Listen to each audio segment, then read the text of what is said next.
Hi friends, welcome to our channel. గుండె నిండా గుడి గంటల సీరియల్ నెక్స్ట్ ఎపిసోడ్లో ఏం జరగబోతోందో ఈ వీడియోలో చూసి తెలుసుకుందాం. మౌనికని తన పుట్టింటికి వెళ్ళిపోమన్నా సువర్ణ అసలేం జరిగింది అని తెలుసుకోవడానికి ఈ వీడియోని స్కిప్ చేయకుండా ఎండ్ వరకు చూసేయండి. సువర్ణ మౌనిక దగ్గరికి వచ్చి, అమ్మ మౌనిక, ఏ అత్తయ్య కూడా ఏ కోడలికి చెప్పని మాటలు నేను ఇప్పుడు నీకు చెప్పబోతున్నానమ్మా. ఇలా మాట్లాడుతున్నందుకు నన్ను క్షమించమ్మా అని. అమ్మ మౌనిక, నువ్వు నీ పుట్టింటికి శాశ్వతంగా వెళ్ళిపోమ్మా అని అంటుంది. అప్పుడు మౌనిక, అదేంటి అత్తయ్య, మీరేనా ఇలా మాట్లాడుతుంది? మీరేనా నన్ను నా పుట్టింటికి వెళ్ళిపోమంటుంది అని అంటుంది. అప్పుడు సువర్ణ, మరింక నన్ను నీకేం చెప్పమంటావమ్మా? నువ్వేమో వాడు బాగుండాలి, వాడు క్షేమంగా ఉండాలి, వాడు మారాలి అని ఆ దేవుడికి పూజలు వ్రతాలు చేస్తున్నావు. కానీ వాడేమో నిన్ను రోజు రోజుకి ఎలా హింసలు పెట్టాలా అని చూస్తున్నాడు. నువ్వు వాడు మంచిగా ఉండాలి అని పూజలు చేస్తున్నావని సంతోషపడాలో, లేక వాడు నా ముందే నిన్ను ఇన్ని బాధలు పెడుతున్నందుకు బాధపడాలో నాకు అర్థం కావడం లేదమ్మా. అందుకే నీ మంచి కోరి చెప్తున్నాను. నువ్వు దయచేసి నువ్వు వాడి బాధల నుండి విముక్తి పొందాలి అంటే ఈ ఇంట్లో నుంచి వెళ్ళిపోవాలి.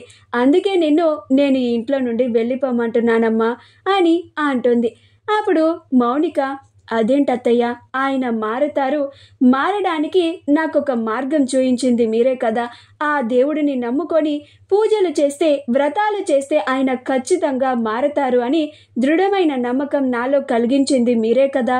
ఇప్పుడు మీరే ఇలా నమ్మకాన్ని కోల్పోయి ఇలా మాట్లాడుతుంటే ఎలా చెప్పండి అని అంటుంది. అప్పుడు సువర్ణ, నాకు వాడి మీద పూర్తిగా నమ్మకం పోయిందమ్మా. వాడు ఈ జన్మలో మారతాడు అని నేను అస్సలు అనుకోవడం లేదు. వాడు నిన్ను రోజు రోజుకి ఇంకా బాధలు పెడతాడే తప్ప వాడు నీ కోసం అస్సలు మారడమ్మా. ఈరోజు వాడు చేసిన పని వల్ల వాడి మీద ఉన్న కొద్దిపాటి నమ్మకం కూడా పూర్తిగా పోయిందమ్మా అని అంటుంది. అప్పుడు మౌనిక, మీరెన్నైనా చెప్పండి అత్తయ్య, నేను మాత్రం ఆయన మారతారు అన్న నమ్మకంతోనే ఇంకా బతుకుతూ ఉంటాను. అంతేకాని ఆయన నన్ను కొడుతున్నారనో, తిడుతున్నారనో, లేక బాధ పెడుతున్నారనో, లేక అనరాని మాటలన్నీ అంటున్నారనో, అవమానిస్తున్నారనో, అనుమానిస్తున్నారనో ఈ ఇంటిని వదిలి బయటికి వెళ్ళనత్తయ్య, నా పుట్టింటికి అస్సలే వెళ్ళను అని అంటుంది. అప్పుడు సువర్ణ, నువ్వు ఇలా మాట్లాడుతూ ఉంటే నీకేం చెప్పాలో కూడా నాకు అర్థం కావడం లేదమ్మా మౌనిక.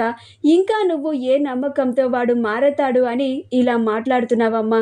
నువ్వే చూసావు కదా, ఈ రోజంతా నువ్వు పచ్చి మంచినీళ్ళు కూడా ముట్టుకోకుండా వాడు బాగుండాలి అని ఆ దేవుడికి పూజ చేశావు, వ్రతాన్ని చేశావు. కానీ వాడు మాత్రం బయట నుంచి చికెన్ బిర్యానీ తీసుకొని వచ్చి నా మీద ప్రేమ ఉంటే ఇది తిను అని వాడే బలవంతంగా నీకు ఆ చికెన్ని తినిపించిపోయాడు.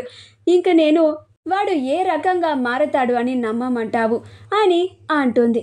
అప్పుడు మౌనిక, ఆయన గురించి నాకంటే బాగా మీకే బాగా తెలుసత్తయ్య. కానీ నేను ఇప్పుడు ఆయన భార్యని, ఆయన్నే నమ్ముకొని ఈ ఇంటికి వచ్చిన దాన్ని. ఆయన నన్ను తిట్టినా కొట్టినా సరే నేను ఈ ఇంట్లోనే ఉంటాను. ఆయన ఖచ్చితంగా ఎప్పటికైనా మారుతారు. ఆ దేవుడు ఖచ్చితంగా ఆయన్ని మారుస్తాడు అని అంటుంది. అప్పుడు సువర్ణ, చూడమ్మా మౌనిక, వాడు నిన్ను అన్ని బాధలు పెడుతూ ఉంటే నేను చూడలేక నీతో ఇలా చెప్తున్నాను. కానీ నువ్వు మాత్రం వాడి మార్పు కోసం ఎదురు చూస్తాను అని అంటున్నావు. ఆ దేవుడి మీద నమ్మకంతో ఉంటాను అని అంటున్నావు. ఇక నీ ఇష్టం అమ్మా అని చెప్పి అక్కడి నుంచి వెళ్ళిపోతుంది. మా వీడియో కనుక మీకు నచ్చినట్లయితే లైక్ చేయండి, షేర్ చేయండి, మా ఛానల్ని సబ్స్క్రైబ్ చేసుకోండి. పక్కనే ఉన్న బెల్ ఐకాన్ని క్లిక్ చేయడం మాత్రం మర్చిపోకండి.